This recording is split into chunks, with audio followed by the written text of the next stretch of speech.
నమస్తే welcome to A1 TV Telugu news. Visakha జిల్లా south VJF press club లో శ్రీ శ్రీ జగన్నాథ బహుడా రథయాత్ర నిర్వహణపై హరే కృష్ణ సమస్తం సేవకుల ఆధ్వర్యంలో పత్రికా సమావేశం నిర్వహించారు.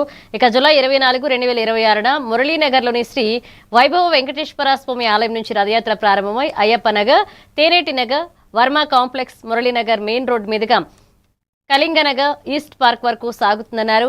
ఇక రథయాత్ర సందర్భంగా హరినామ సంకీర్తనలు, సాంస్కృతిక కార్యక్రమాలు, ప్రసాద వితరణ తదితర కార్యక్రమాలు అంగరంగ వైభవంగా నిర్వహించనున్నట్లుగా వెల్లడించారు. శ్రీ జగన్నాథ బడిదే సుభద్రామాయికి జై.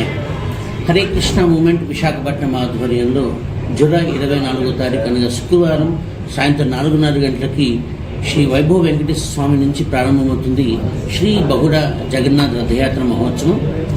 సో ఈ యొక్క రథయాత్ర మనకి వైభవ వెంకటేశ్వర స్వామి మందిరం నుంచి స్టార్ట్ అయ్యి అయ్యప్ప నగర్, తెన్నేటి నగర్, మురళీ నగర్ మెయిన్ రోడ్, అలాగే కళింగ నగర్ ఈస్ట్ పార్క్ దగ్గర ఈ యొక్క రథయాత్ర ముగుస్తుందండి. మనం చూసుకున్న ఒక వారం రోజుల క్రితం రథయాత్ర మహోత్సవం మనం విశాఖపట్నంలో అంగరంగ వైభవంగా మనం జరుపుకోవడం జరిగింది.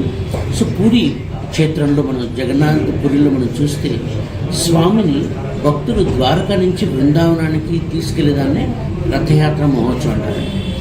సో అక్కడ ద్వారకా అంటే శ్రీమందిర్, మెయిన్ జగన్నాథ్ మందిర్, అలాగే బృందావనం అంటే గుండీచ మందిర్. సో ఈ రెండింటి మధ్యలో ఉండే డిస్టెన్స్ 3 కిలోమీటర్లు.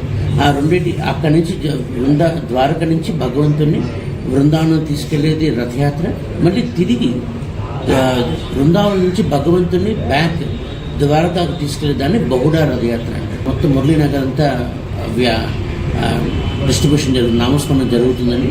అలాగే త్రూఅవుట్ ద యాత్ర మన భక్తులు మహాప్రసాదం డిస్ట్రిబ్యూషన్ కూడా జరుగుతుంది. అండ్ లాస్ట్ పాయింట్ ఎక్కడైతే ఈస్ట్ పార్క్ ఉందో అక్కడ చిన్న సాంస్కృతిక కార్యక్రమాలు, స్వామివారికి యొక్క మహామంగళారతి, తీర్థప్రసాదం ఉంటుంది. కాబట్టి ఇంత చక్కగా దివ్యంగా ఈ యొక్క రథయాత్ర జరుగుతుంది. కాబట్టి ప్రింట్ అండ్ ఎలక్ట్రానిక్ మీడియా ద్వారా మేము విశాఖపట్నం వాసులకు తెలియజేసుకున్నాం. ఈ యొక్క బహుడా రథయాత్రలో పాల్గొని ఆ జగన్నాథుడి యొక్క కృపను